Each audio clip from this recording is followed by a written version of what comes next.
પ્રવૃત્તિ ગઈકાલે ભાઈઓની સાથે વાત કરતો હતો પૂજ્ય દાદા પાંડુરંગ દાદા સ્વાધ્યાયની પ્રવૃત્તિને પણ 100 વર્ષ થઈ રહ્યા છે. ભગવદ્ ગીતા પાઠશાળાને થોડુંક એટલા માટે કીધા વગર નથી રહી શકતો કે હું એ પાઠશાળાનો વિદ્યાર્થી છું.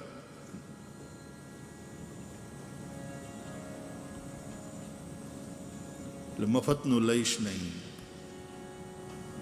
પુરુષાર્થ કર, અર્જુનની જેમ લડ, હાક મારતો જા, મદદ તૈયાર છે.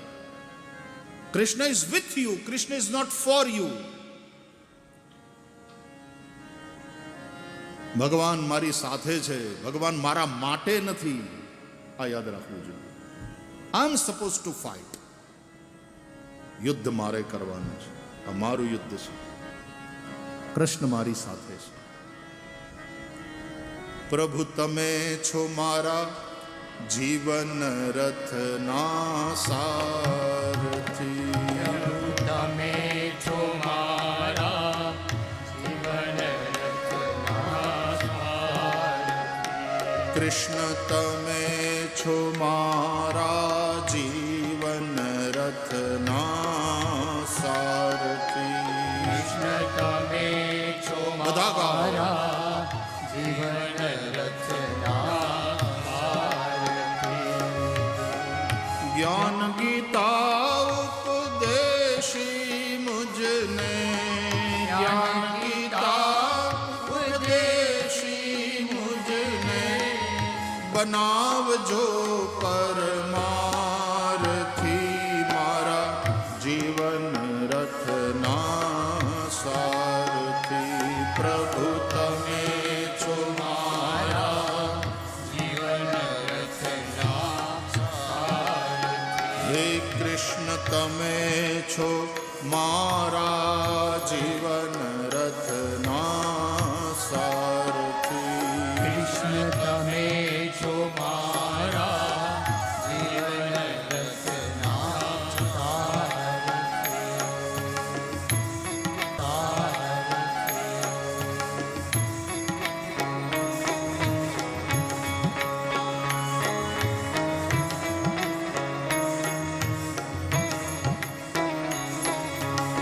મારું તારું મનથી મૂકું, મારું તારું મામકા પાંડવાશ્ચૈવ.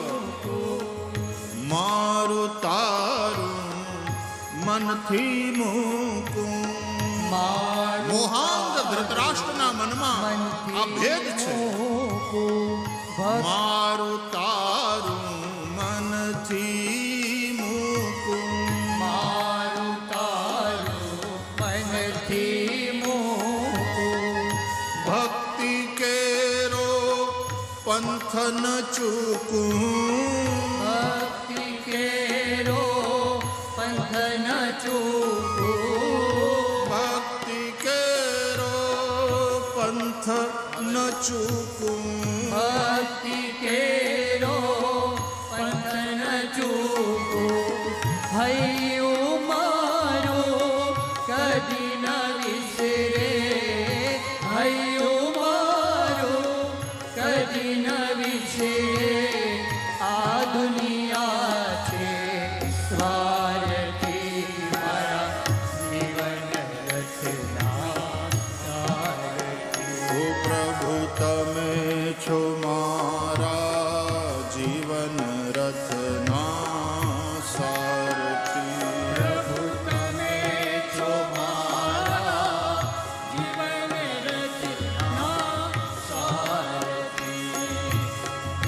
જ્ઞાન ગીતા ઉપદેશી મુજને, જ્ઞાન ગીતા ઉપદેશી મુજને, બનાવજો પરમારથી. મારા જીવન રથના સારથી. પ્રભુ તમે છો મારા જીવન રથના સારથી. ઓ કૃષ્ણ તમે છો મારા જીવન રથના સારથી.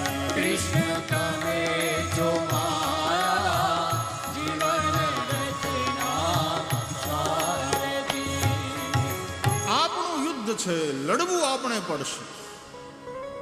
કૃષ્ણ આપણને હથિયાર મૂકવા નહીં દે. અર્જુનના હાથમાંથી ગાંડી પડી જાય અને અર્જુનને પરસેવો વળવા માંડે, એ જોઈને કૃષ્ણને ચિંતા થાય. પાર્થ એટલે પુરુષાર્થ.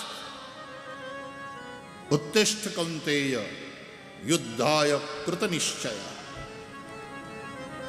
કૌંતે, હે મારી ભાઈના દીકરા, તારી માં અમારી ફઈ ઈ કોઈ દી હારી નથી, તું એનો દીકરો છે.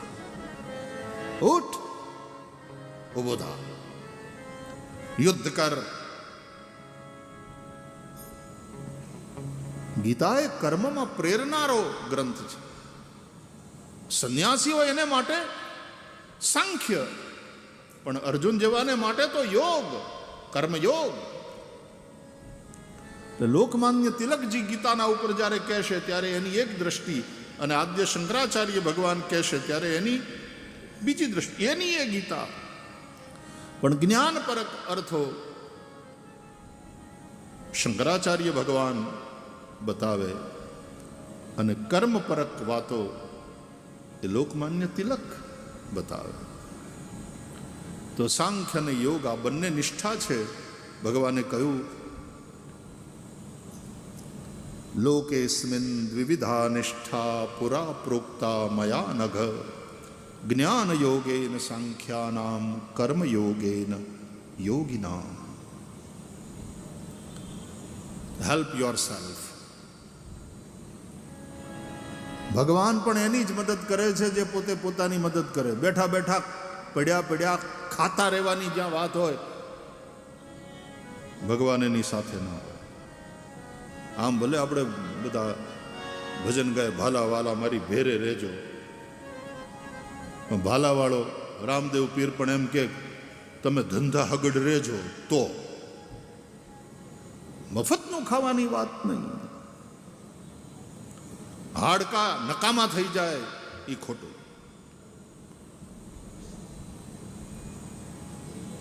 જીવો ત્યાં સુધી કર્મ કરતા રહો. કુર્વન્નેવેહ કર્માણી જીજવિષે છતમ સમાહા, ઉપનિષદ કહે છે. જેનામાં રજોગુણ છે, જે સંસારી છે, કર્મ કરતા કરતા એને 100 વર્ષ પર્યંત જીવવાની કામના કરવી.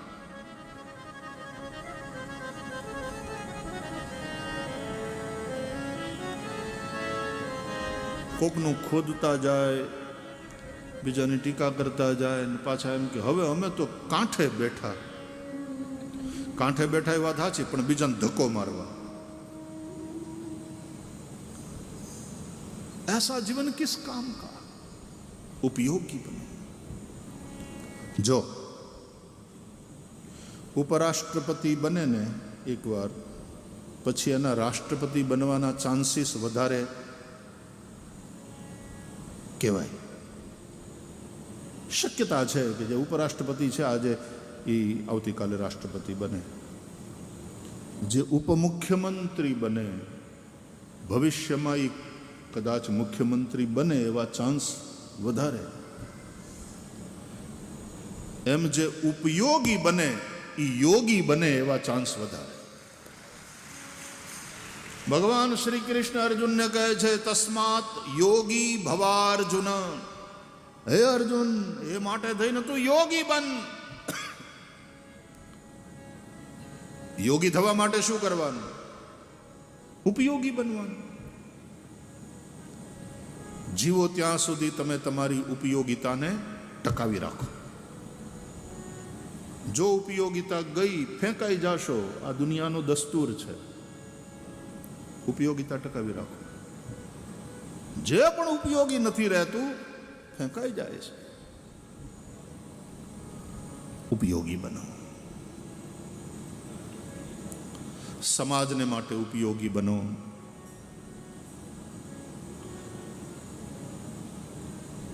ભગવાનને માટે ઉપયોગી બનો.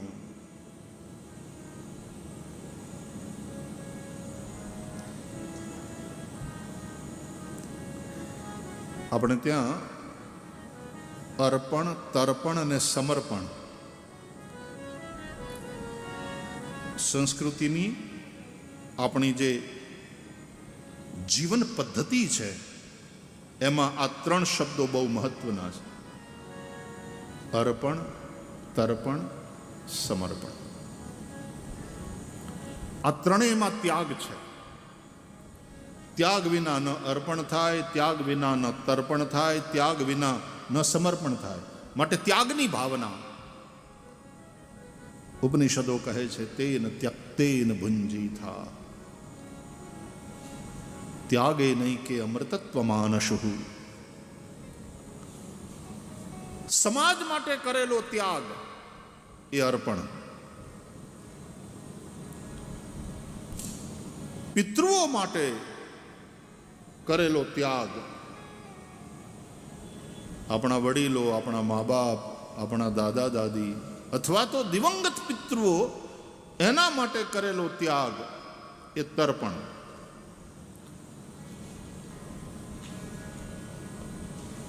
અને દેવતાઓ માટે કરેલો ત્યાગ એ સમર્પણ. આ ત્રણેય માટે ત્યાગ કરવો જોઈએ. કેમ? કારણ કે ત્રણેયનું આપણા ઉપર ઋણ છે. આપણા મા બાપનું, આપણા પૂર્વજોનું આપણા ઉપર ઋણ છે, પિતૃ ઋણ. એટલે તર્પણ કરવું જોઈએ, એના માટે ત્યાગ કરવો જોઈએ, ઋણ ચૂકવવું પડે. સમાજનું ઋણ છે આપણા ઉપર, સમાજના મનુષ્યોનું ઋણ છે.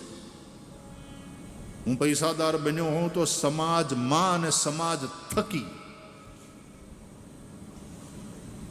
હું મોટો બનીને પૂજાતો હોઉં, પ્રસિદ્ધિ મને મળી હોય તો એ સમાજ થકી. સીધી સી બાત હૈ. એટલા માટે સમાજનું મારા ઉપર ઋણ છે. સમાજ માટે હું ત્યાગ કરું. સમાજ સેવા, સમાજના ઉત્થાન માટે, રાષ્ટ્રના ઉત્થાન માટે હું જે સમય આપું, અર્પણ. સંઘ પરિવારને 100 વર્ષ થયા, શતાબ્દી વર્ષ છે. કોઈ બીજા ઉત્સવ નહીં, પણ નવા સંકલ્પો સાથે અને નવા જોશ સાથે પાછા બધા જ પૂર્ણ સમયના કાર્યકર્તાઓ હોય કે બીજા કાર્યકર્તાઓ હોય, એ બધા લાગ્યા છે સમાજોત્થાન, રાષ્ટ્રોત્થાન, ભારતીયતાની રક્ષા.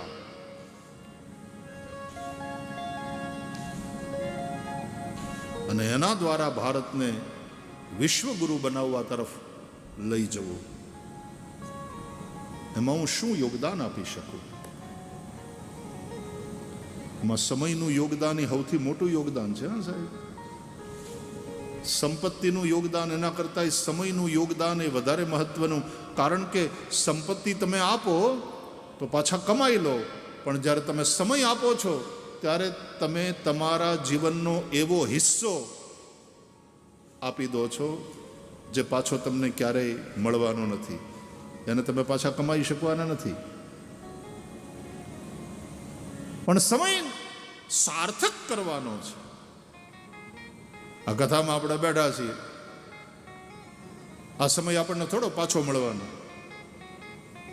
આ સમય જે કથામાં ગયો એ ગયો, પણ નકામો નથી ગયો, સાર્થક થયો. ધન્ય ઘરી સોઈ જબ સત્સંગા. એ ઘડી ધન્ય છે જેમાં સત્સંગ થાય. સત્સંગ દુર્લભ છે. વ્યાસ ભગવાન કહે છે ક્ષણોત્રૈવ સુદુર્લભ નાવકાશ કદાચિત દિનમાત્રમ તથાપિતુ સર્વથા ગમનમ કાર્યમ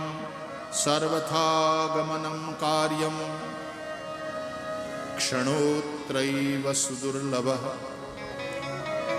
કથામાં ગુજારેલી એક ક્ષણ, સત્સંગમાં ગુજારેલી એક ક્ષણ દુર્લભ છે. दुर्लभैव कथा लोके श्रीमद् भागवतोद्भवा. व्यास भगवान कहते हैं कथा दुर्लभा, सुराणाम अपि दुर्लभा, देवों ने पण दुर्लभ एवी श्री हरिनी कथा.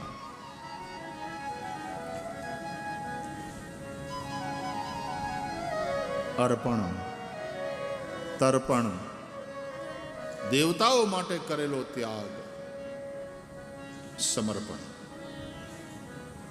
વાયુ દેવતા, વરુણ દેવતા જે વરસ્યાને લ્યો. હમણાં એક જણો મને કહેતો હતો કે આ તો જવાનું નામ નથી લેતો. આપણે એમ કહીએ ને કે તો અતિથિની જેમ આવીને વયો જાય તો હવે પૂછવાનું મન થાય છે, અતિથિ તુમ કબ જાઓગે? આ બહુ કરી ભાઈ, હવે હવે હવે પધારો. પાછા હવામાન ખાતાવાળા કે ચોમાસાએ વિદાય લીધી એમ હશે.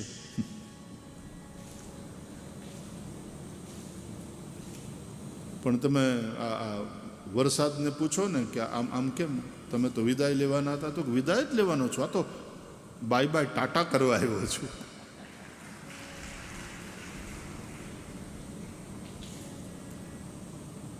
કે બહુ સારું લ્યો, હવે આવજો પાછા આવતા ચોમાસે. તો કે નહીં, એમ તો વચ્ચે વચ્ચે યાદ આવશે તો વળી મોઢું દેખાડી જશું. એ ટાણા વગરના મોઢું દેખાડવા આવે એ માવઠા, નહીં તો વરસાદ. મેઘ રાજા, રાજા જેવું એને માન મળે.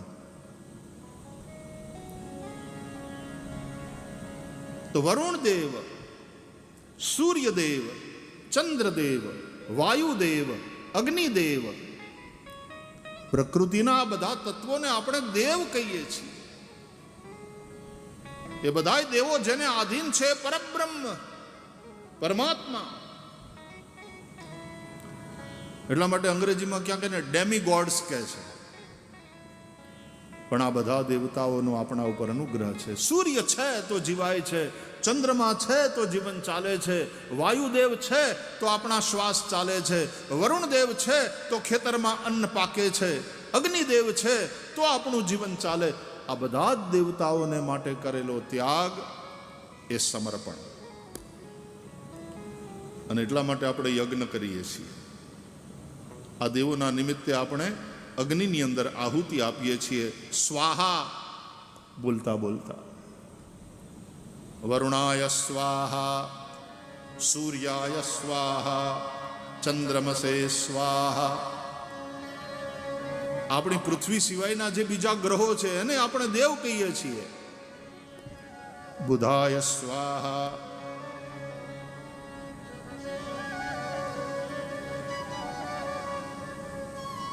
ગુરુ, શુક્ર, શનિ, બધા ગ્રહોને આપણે દેવ માનીએ છીએ.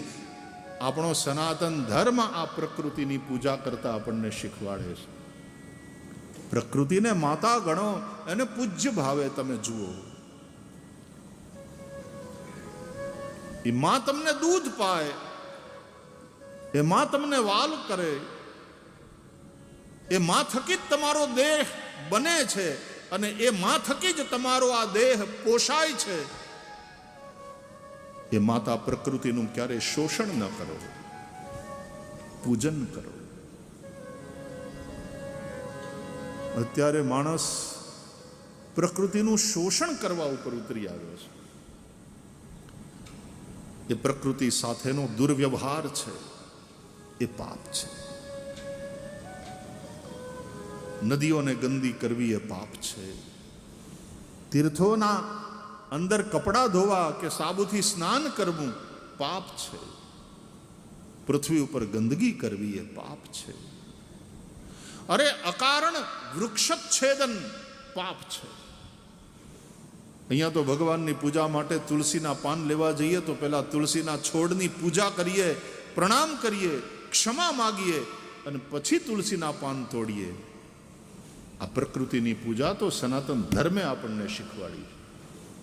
આ કોઈ નોખો માર્ગ નથી, આ સનાતનની અંદરનું જ છે. આ ઋષિઓએ શીખવાડ્યું છે આપણને. અરે તુલસીના પાન તોડતા પહેલા તુલસીની પૂજા કરી, તુલસીને પ્રણામ કરી, એની ક્ષમા માગીને પાન તોડીએ તો સવારના પોરમાં જ્યારે આપણે જાગીએ ત્યારે પૃથ્વી ઉપર પગ મૂકતા પહેલા પૃથ્વીને પ્રણામ કરી અને આપણે પૃથ્વીની ક્ષમા માગીએ છીએ. પાદસ્પર્શં ક્ષમસ્વમે. સમુદ્ર વસને દેવી પર્વતસ્તન મંડલે વિષ્ણુ પત્ની નમસ્તુભ્યમ પાદસ્પર્શં ક્ષમસ્વમે.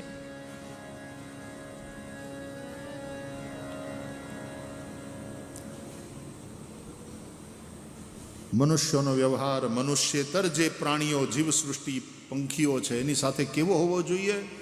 તો બતાવ્યું ભાગવતમાં કે જેવો વ્યવહાર માતા પિતાનો પોતાના સંતાન સાથેનો હોય. પ્રકૃતિને તમે માતા માનો અને પૂજા કરો, શોષણ નહીં, પોષણ કરનારી પ્રકૃતિની પૂજા કરો. અને બીજા બધા જીવો સાથે તમારો વ્યવહાર તો કે તમે મા બાપ છો, એ તમારા સંતાન છે એમ માનીને વ્યવહાર કરો. કયા મા બાપ પોતાના સંતાનને મારી નાખે? એની રક્ષા કરો, એનું પોષણ કરો, એનું હિત થાય એવું કરો.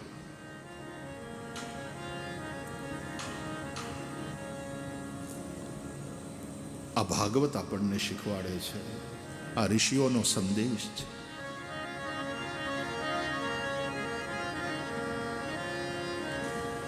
અને મનુષ્યો સાથેનો વ્યવહાર કે અમે એક જ સંતાનના, એક જ પિતાના બધા સંતાન છીએ. આ બધો મારો પરિવાર છે. ઉદાર ચરિતાનાંતુ વસુધૈવ કુટુંબકમ.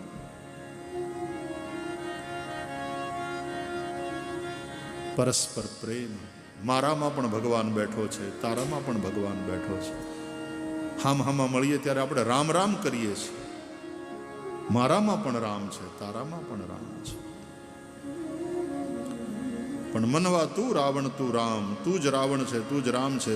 તારે તારી અંદરના રામને પ્રગટ કરી, તારે તારી અંદર ના રાવણને ખતમ કરવાનો છે. તો વિજયાદશમી. ફાફડા ઘાંટિયા જલેબી ખાવા માટે વિજયાદશમી નથી. એ આનંદ લો એનો વાંધો નહીં, પણ આપણી અંદરનો રામ એવો જાગૃત થાય કે આપણી અંદરનો રાવણ ખતમ થાય. રાવણ એટલે મોહ. મહાભારતમાં ધૃતરાષ્ટ્ર મોહનું પ્રતીક છે, રામાયણમાં રાવણ મોહનું પ્રતીક છે. મોહ દશમૌલી તદભ્રાત અહંકાર પાકારિજિત કામ વિશ્રામ હારી. રાવણ એટલે મોહ. રાવણનો ભાઈ કુંભકર્ણ અહંકાર. રાવણનો દીકરો મેઘનાદ કામ. ગોસ્વામી તુલસીદાસજીએ પોતાના સાહિત્યમાં રામાયણના બધા પાત્રોના આધ્યાત્મિક અર્થ સ્પષ્ટ કર્યા છે.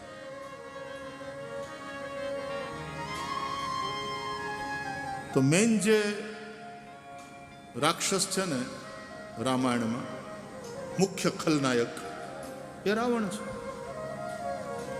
તો આપણા જીવનનો પણ મુખ્ય ખલનાયક હોય તો એ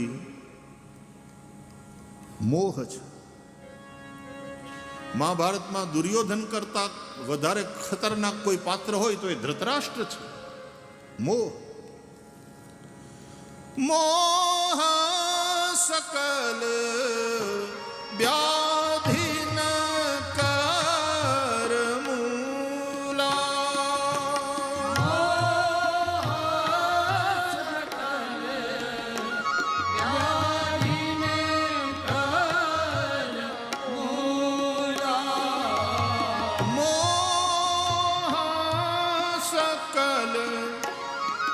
व्याधिन कर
व्याधियों का मूल है, सब समस्याओं की जड़ है. એ મોહને મારવા માટે હરિકથા છે. બિનુ સત્સંગન હરિકથા તા બિનુ મોહન ભાગ. મોહ ગયે બિનુ રામ પદ હોય ન દ્રઢ अनुराग. तुलसीदास जी कहते हैं रामायण में, सत्संग विना हरि कथा नहीं थाय, हरि कथा विना मोह नहीं जाए. અને મોહ નહીં મટે ત્યાં સુધી ભગવાનમાં ભક્તિ નહીં થાય. આખી ભગવદ્ ગીતા, એનો ઉપદેશ ભગવાન શ્રી કૃષ્ણે અર્જુનને કર્યો અને પછી પૂછ્યું,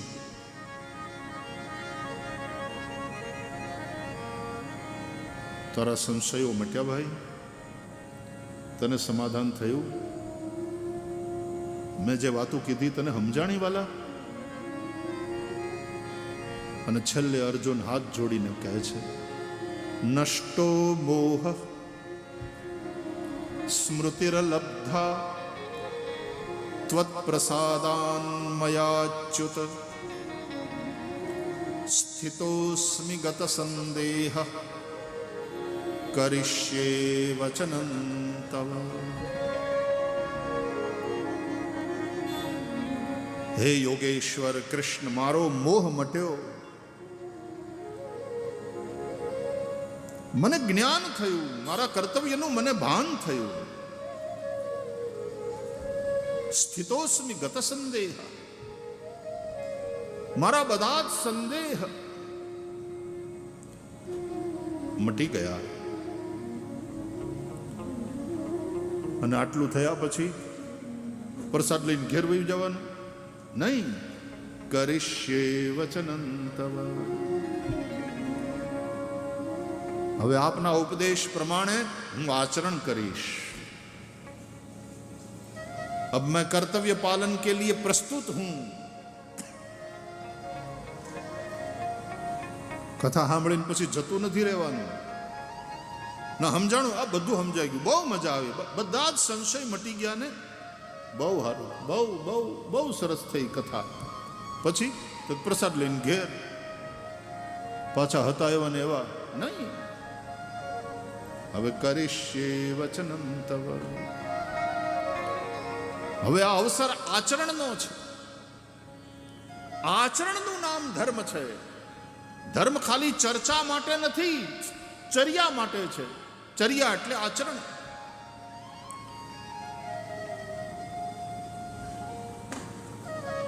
આજે ધર્મ ચર્ચા તો બહુ થાય છે, પણ ધર્મચર્યા કેટલી થાય છે? ધાર્મિક પ્રવૃત્તિ બહુ વધી હોય એવું લાગે છે, પણ એ પ્રવૃત્તિ કયા પ્રકારની છે? ધર્મની ગાયને દોઈ લેવાની કે ધર્મની ગાયને ચારો નાખવાની? જરા થોડો વિચાર કરજો ગંભીરતા સાથે. અત્યારે જે ધાર્મિક પ્રવૃત્તિ વધેલી દેખાય છે એ કયા પ્રકારની છે? ધર્મની ગાયને ચારો નાખવાની કે ધર્મની ગાયને દોઈ લેવાની? આ પ્રવૃત્તિ કઈ છે? ધર્મની ગાયનું પોષણ થાય, ધર્મની ગાયની સેવા થાય, એને ચારો નાખવાની, એને ખવડાવવાની, એ પ્રવૃત્તિ કેટલી? બધા ધર્મની ગાયને દોઈ લેવી છે.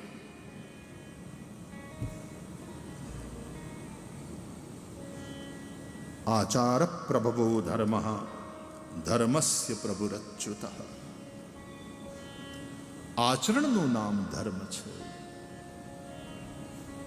ખાલી ચર્ચા નહીં, ચર્યા. ધર્માચરણ. ધર્મ ખાલી ઉચ્ચારણ માટે પણ નથી, આચરણ માટે છે. નહીં તો પર ઉપદેશ કુશલ બહુ તેરે, જે આચરહી તે નર ન ઘને રે. પરોપદેશે પાંડિત્યમ એવું કહેવાય છે. આચરણ માટે ધર્મ છે. કરિષ્યે વચનં તવ. અને એ ગીતાનું અમૃત પીજા પછી જે અર્જુને બગડાટી બોલાવી કુરુક્ષેત્રના મેદાનમાં, ધબધબાટી બોલાવી, વચ્ચે વચ્ચે વળી પાછો ક્યારેક એને મોહ પકડી લે, મારે પિતામહ ના સામે કેમ બાણ છોડાય, મારે ગુરુની સામે કેમ બાણ છોડાય. અને કૃષ્ણ વળી પાછા, એ તો શ્રી કૃષ્ણ હતા ત્યાં સતત અર્જુનની સાથે, ત્યારે ધર્મનો વિજય થયો.